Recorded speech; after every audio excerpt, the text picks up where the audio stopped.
I have spent 6 years proving that ghosts aren't real. I'm very good at it, and I'm telling you this so you understand that when I say there is something in the photographs from Hale Point Light, I am the last person on earth who would want it to be true. I run a small website. The whole point of it is debunking. People send me their haunted houses, their orbs, their cold spots, and I drive out with a camera and a level head and I show them what's really going on. It's almost always boring. A water stain that looks like a face, a draft from a bad window, a double exposure, pareidolia. That's the brain's habit of finding faces in noise, in wallpaper, in the dark. 9 times out of 10, a ghost is just a lonely person and a trick of the light, and I take a strange amount of pleasure in saying so. Last year, a family was convinced their dead grandmother was rapping on the pipes at night. 3 nights I sat in their basement, and on the 3rd I found it, a loose union joint and a thermostat that kicked the heat on at 2 a.m., expanding the metal, knock, knock, knock, grandma on schedule. They cried with relief. I posted the write-up and felt like a small god of reason. That's who I am or who I was. I had never once in 6 years found something I couldn't take apart. I'd started to believe there was nothing that could be true that I couldn't make boring. I want that on the record, because the universe apparently heard me say it. So when I heard about the Watcher of Hale Point, I practically rubbed my hands together. Hale Point Light is an old lighthouse out on a headland 2 hours up the coast. The Coast Guard automated it in the 80s and walked away. No keeper, no staff, just a machine blinking at an empty sea. And of course, there's a legend. There's always a legend. The locals say there's a figure that watches you from the lighthouse, that if you go up there alone, you're never quite alone. Classic stuff. Loneliness and bad weather and 100 years of bored fishermen. I drove up to disprove it for a post. I even had the title written before I left. The Watcher of Hale Point Debunked. I got there mid-afternoon. Gray sky, nobody around, the door rusted but not locked. And I did what I always do. I documented everything, methodically. That's the job. You photograph every room so that later you can show there was nothing in any of them. I shot the entrance, the old equipment gallery, the long iron spiral staircase going up into the gloom, the lamp room at the top with its salt-grimed glass and its automated light. Empty. All of it, obviously boringly empty. I remember being almost disappointed. I remember thinking it would be a short post. I want to be precise about this next part, because precision is the only thing I have left. That night I got home, made coffee and sat down to go through the day's photos on my laptop, to pick the shots for the post. And in the 4th photo, the one of the bottom of the staircase, there was a man. He was standing at the foot of the stairs, tall, dark, indistinct, like a figure cut out of the shadows and pasted in slightly wrong.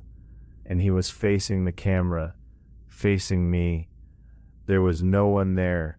I need you to understand that I was alone in that lighthouse. I would have seen him.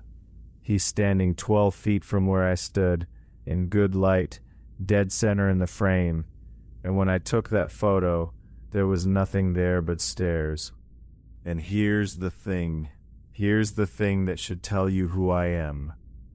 My first feeling wasn't fear. It was delight. Because this was a real puzzle, a good one, and I knew I'd crack it.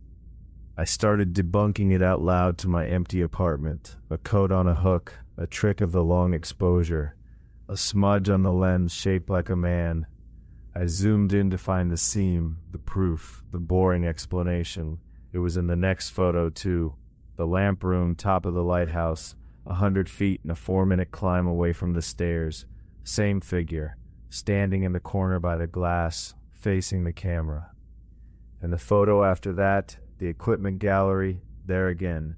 3 rooms, photographed minutes apart, rooms you cannot get between quickly, and in every single frame the same tall dark shape stood looking into my lens.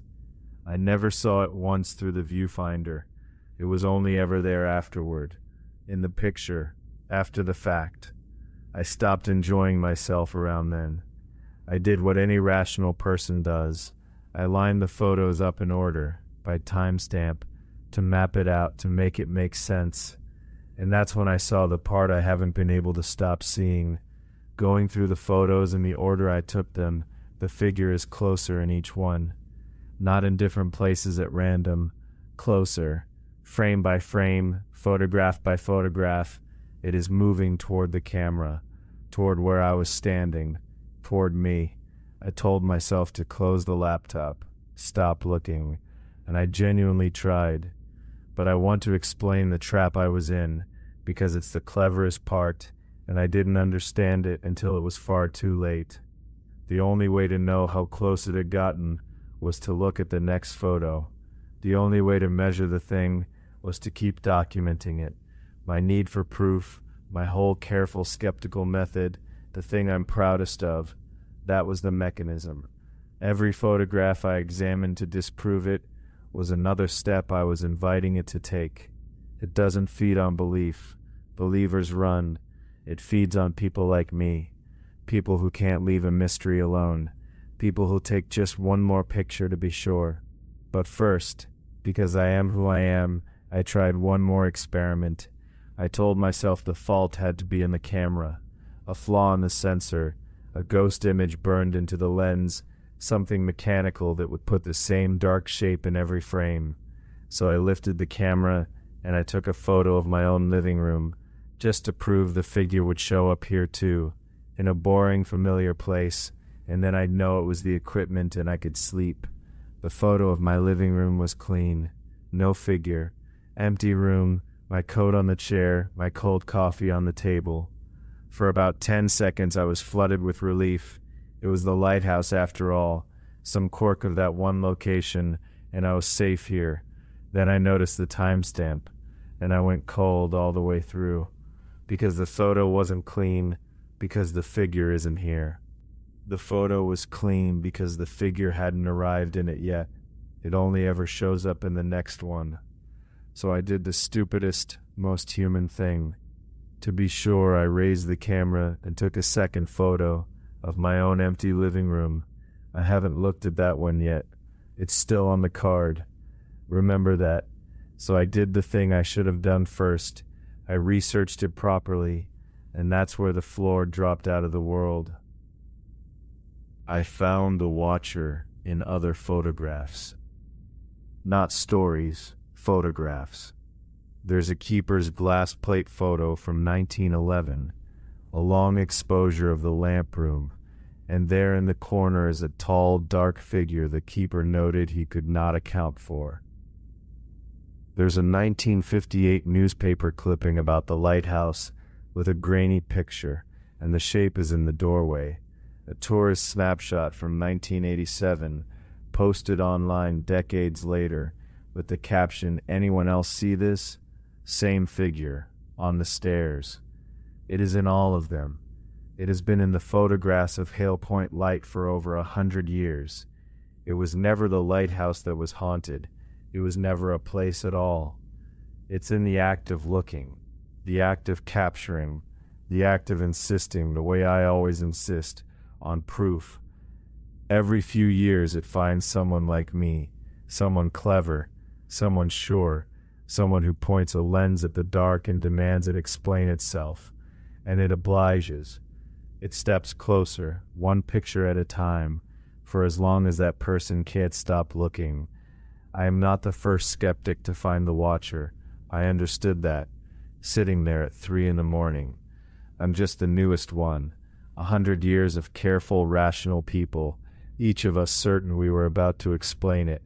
Each of us nothing to it, a blink, a face in its long gallery. It is old and it is patient, and it does not care about me at all. That was somehow the worst part, not malice, indifference. I had finally found something real, and it had no more interest in me than the sea has in a stone. I swore I'd stop. I deleted the folder. I emptied the trash. I told myself it was over, that not looking was the same as being safe, that the thing only lived in the photographs, and I would simply never make another one. But there's one more photo, the last one I took before I left the lighthouse, still sitting on the camera's memory card, the one I never imported. And I have been staring at that little card for an hour now, and I cannot tell you how badly I need to see it, to know how close it got, to be sure, just one more, just to be sure. So I'm going to look. By the time you read this, I'll have already looked, and I want there to be a record of what I understood right before I did. If the figure in that last photo is still in the lighthouse, then I was wrong, and it's just a place, and I'm a fool. But if it isn't in the lighthouse anymore, if it's somewhere else in that picture, if it's standing in a doorway I recognize, in a room with my coffee cup on the table and my coat over the chair, then I'd ask you not to do what I'm about to do. When something in the dark wants you to keep looking, close your eyes, put the camera down, don't take the last photo. I'm opening it now. There's a new story here every night. If you can learn to stop looking,